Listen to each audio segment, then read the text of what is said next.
Hello, the Office of Medicaid Services welcome you to the Medicaid Services via Telehealth webinar. This webinar was originally dated August 27, 2020.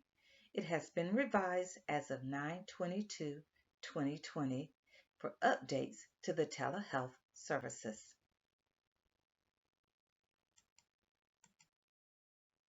On today's agenda, we will discuss the following topics: SCDHHS Bulletin announcements for telehealth services, legal guidance pertaining to health, privacy, and education, telehealth platform requirements, DHHS and SCDE documentation requirements, DHHS billing telehealth services, and for the RBHS programs, managed care organization contact information, DHHS diagnosis codes and categories, resources.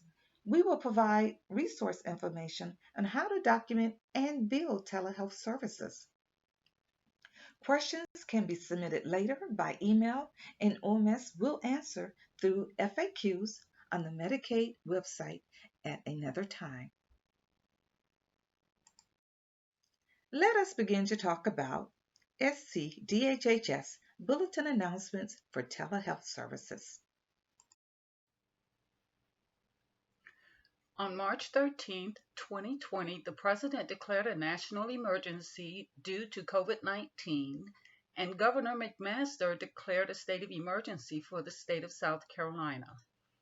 In response to the state of emergency for COVID-19, SCDHHS has temporarily modified policies to allow telehealth services. SCDHHS published a bulletin on March 27th to announce the coverage for the following telehealth services: individual occupational therapy, individual physical therapy, and individual speech therapy. DHHS is allowing the school districts to use the GT modifier when rendering these provider codes. Be advised, if the original evaluation or assessment and the IEP do not recommend individual therapy, the staff cannot change the therapy service from group to individual without a reevaluation. SCDHHS published another bulletin on March 28 to announce that RBHS services may be temporarily provided via telehealth and reimbursed. Those services are diagnostic assessments, individual and family psychotherapy, service plan development, community support services with only one family per session, crisis management services, telehealth, or telephonic.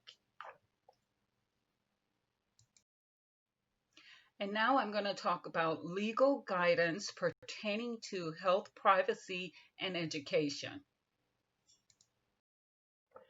Regarding services authorized for telehealth, school districts should review the CMS guidance on HIPAA enforcement discretions, which is available at this link.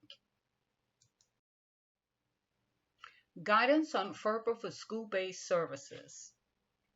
The United States Department of Education has issued FAQs regarding FERPA and COVID-19. A list of resources regarding COVID-19 can be found on the SCDHHS website at the following link. Questions related to COVID-19 may be emailed to covid-19@ed.gov. For more information on FERPA guidelines specific to South Carolina schools, information can be found on the SCDE website at the following link. Next, I'd like to talk about telehealth platform requirements. The U.S. Department of Education's policy regarding specific applications and virtual platforms can be found on their website. FERPA does not recommend or prohibit a specific application or virtual platform. USDE advises school districts to work with their information security officers and attorneys to review the systems that they have in place, security requirements, and terms of service. In determining which virtual platforms are allowed when billing Medicaid, the United States Department of Education referred states, colleges, universities, and school districts to the notice issued by the U.S. Department of Health and Human Services Office for Civil Rights. Detailed information can be found at this link.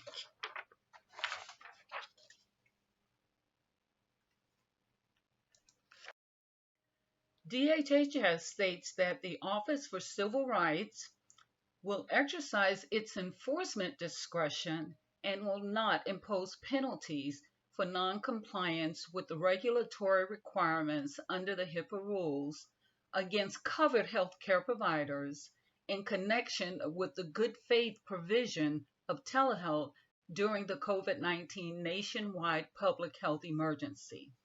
This information is effective immediately, and the full content of the notice may be accessed at the following link.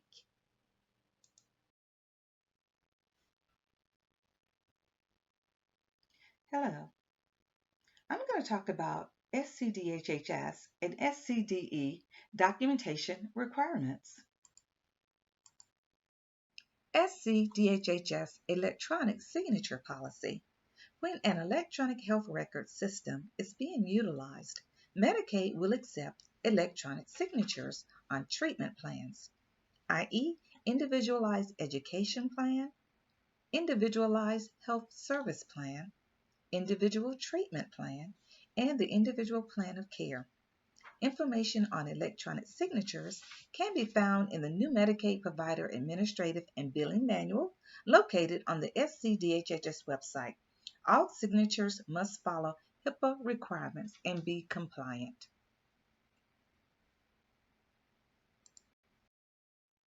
Consent Guidelines.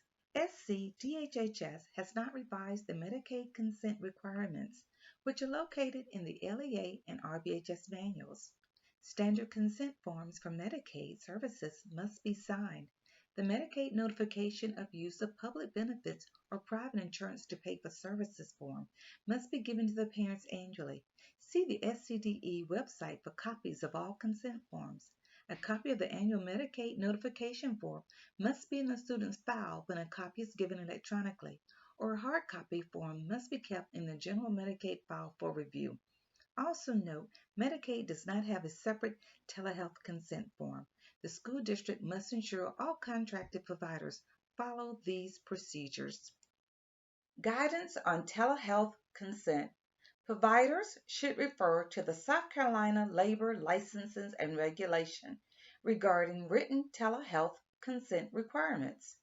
LLR requires that some licensed professionals obtain a written consent form for telehealth services. Thus, if LLR requires written consent to render telehealth services, then the consent must be obtained prior to delivering services. The Medicaid Bulletin dated April 6, 2020 states families and beneficiaries should be given every opportunity to make informed decisions about the receipt of services via telemedicine, including the clinical appropriateness of the intervention, its limitations, privacy and confidentiality, and the effect the provider's setting has on each of these issues. SCDHHS referral criteria. Medicaid has not revised the policy for referrals. All students must have a new referral each year. OMS has revised the occupational, physical, and speech pathology therapy referral forms. OMS does not require the use of the provided referral forms, as the referral forms are only an example. However, if the school districts decide to develop or utilize another referral form, they must ensure that all Medicaid components are included. Review the LEA manual to identify the required components. SC DHHS evaluation requirements. Evaluations are not currently reimbursed by SCDHHS when delivered via a telehealth platform.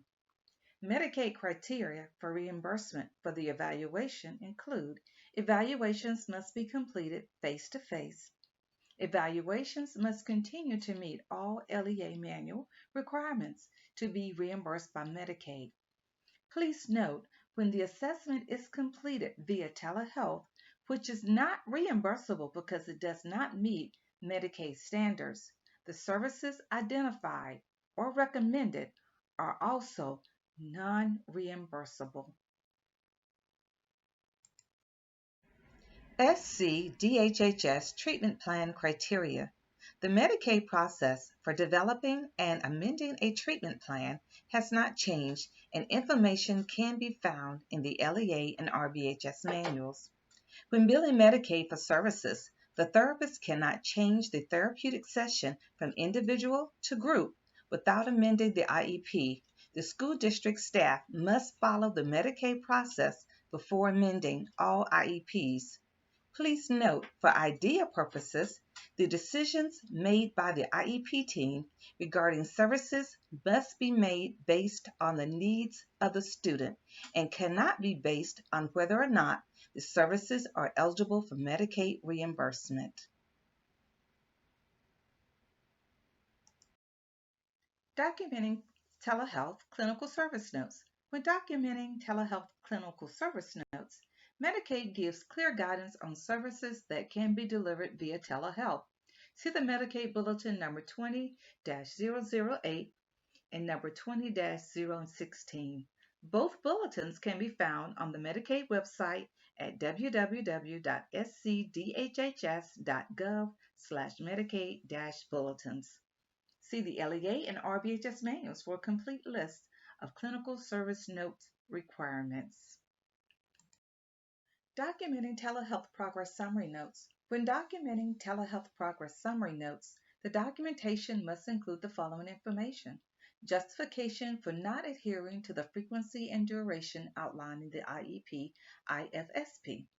Please note, see the LEA and RBHS manuals for a complete list of progress summary requirements. SCDHHS supervision criteria for the school-based rehabilitative staff via telehealth. During the COVID-19 public health emergency and response, DHHS has announced additional temporary modifications to policies related to telehealth coverage. These modifications are in addition to those previously announced. They are available at www.scdhhs.gov/COVID-19. You may also find them in the bulletin dated April 16, number MB number 20-016. DHHS has extended telehealth flexibilities to physical and occupational therapist assistants to provide services in a manner that is consistent with their relevant practice acts.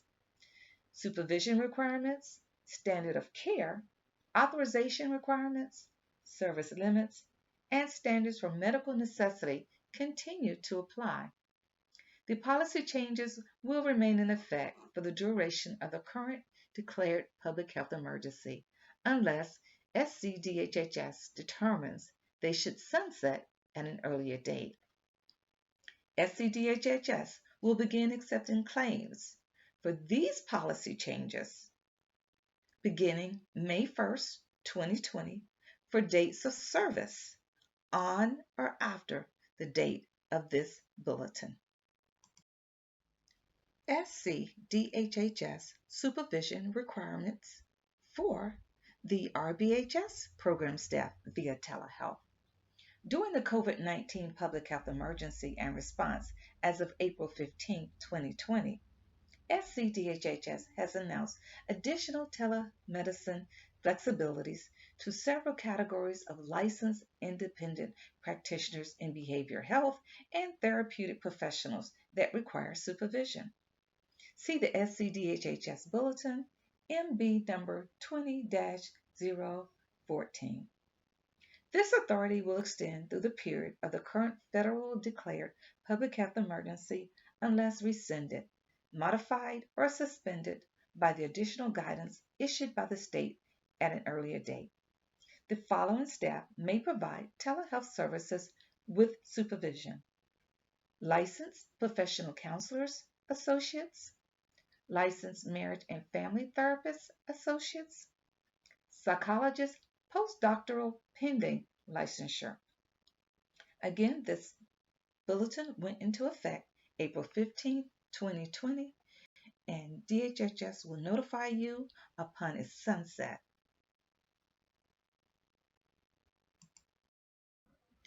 Medicaid policies. The following policies have not changed in response to telehealth. Those include Individualized Education Program, IEP, Individualized Family Service Plan, IFSP, Individualized Treatment Plan, which we call IHP, ITP, Individual Plan of Care, IPOC, Credentials for the Staff, Third-Party Liability.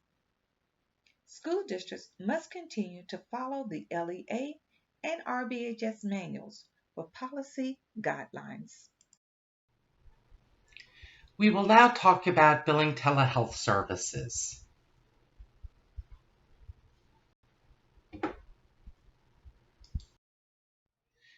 South Carolina Health and Human Services has permitted the following services to be temporarily provided and reimbursed via telehealth due to COVID-19. Individual speech therapy, 92507, individual occupational therapy, 97530, individual physical therapy, 97110, RBHS diagnostic assessment, 90791, RBHS individual family psychotherapy services, 90832, 90834, 90837, 90846, and 90847.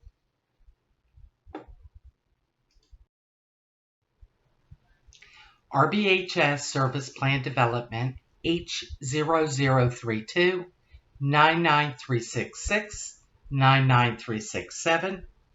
Community Support Services with one family per session, S9482, H2014, H2017.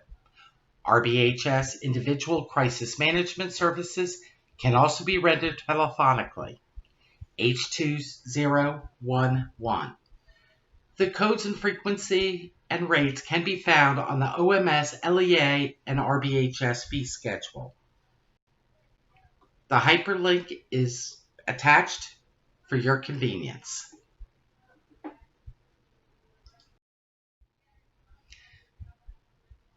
All telehealth services must be billed using the appropriate diagnosis code, procedure code, modifier, and appended with the GT modifier. Place of service code can be either home 02 or school 03, depending on your district's policy. Remember, when billing multiple modifiers, such as when you are billing occupational therapy or physical therapy, when you have to bill your GO modifier or your GP modifier, that those would be put in the first position, and the GT modifier would be appended in the second position when you are billing Medicaid. So first bill the GP modifier, the GO modifier, then the GT modifier.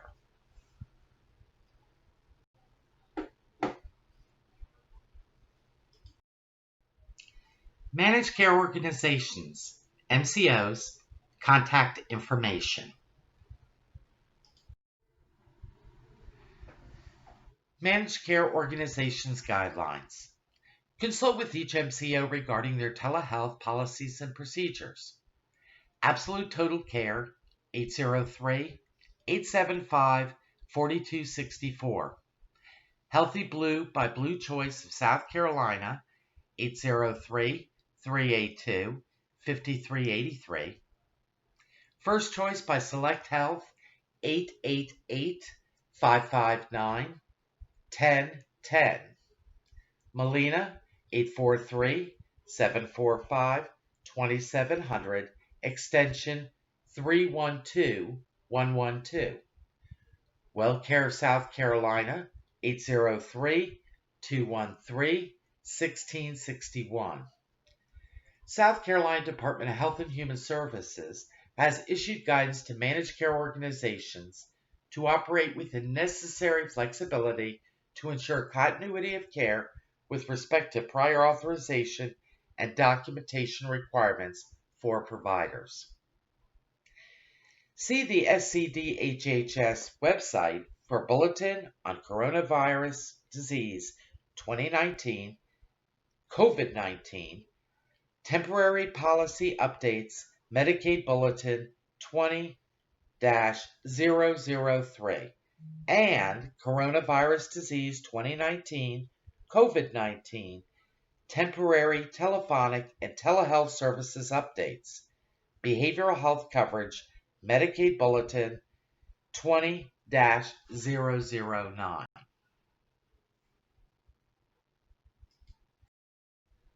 Most frequent responses to questions.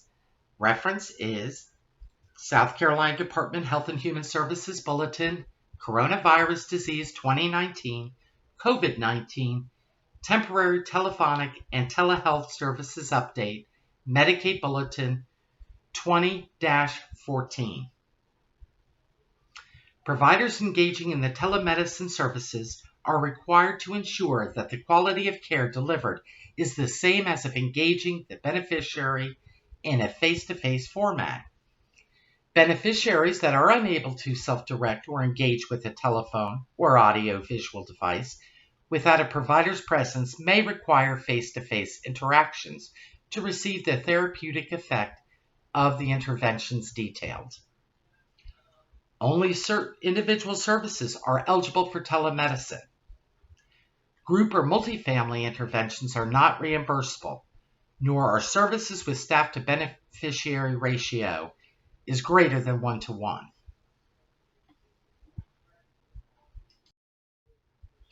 Providers may not conduct interventions remotely with more than one individual concurrently and must conclude any intervention or visit with one beneficiary before commencing an intervention or visit with the next. Providers must still follow the course of therapy and limitations detailed in the beneficiary's treatment plan and individual plan of care. Now we'll speak about diagnosis codes and categories. South Carolina Department of Health and Human Services will reimburse for the diagnosis codes specified below for the therapy related to the following when provided via telehealth. Surgical procedure in the preceding 120 days, acute trauma such as fractures or dislocations, spinal or neurological disorders, juvenile idiopathic arthritis, and acute hip disorders.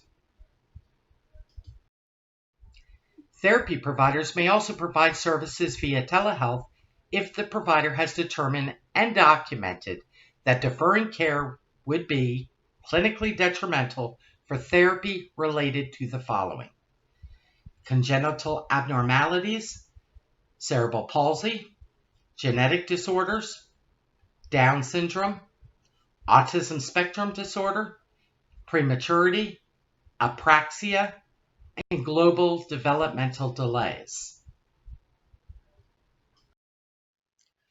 Let's talk about resources. COVID-19 resources.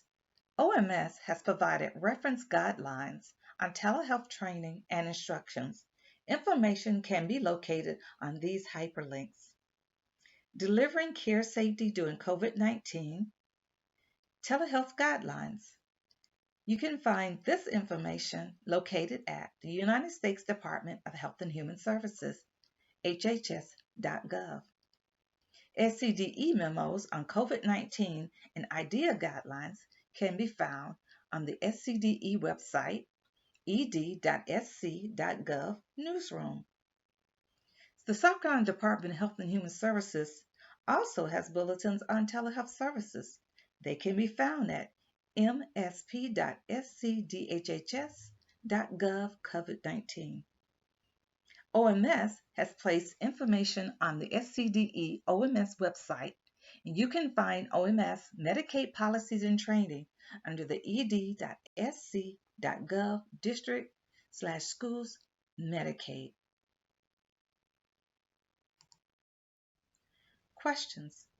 All questions will be answered via email. Send all questions to the following email address: medicaidservices@ed.sc.gov. Frequently asked questions and answers will be posted to the OMS website. The Office of Medicaid Services Quality Assurance staff would like to say thank you for listening to our webinar. So on behalf of myself, Dee Drayton, Maureen Ryan, Angela Williams, again, we say thank you and have a good day.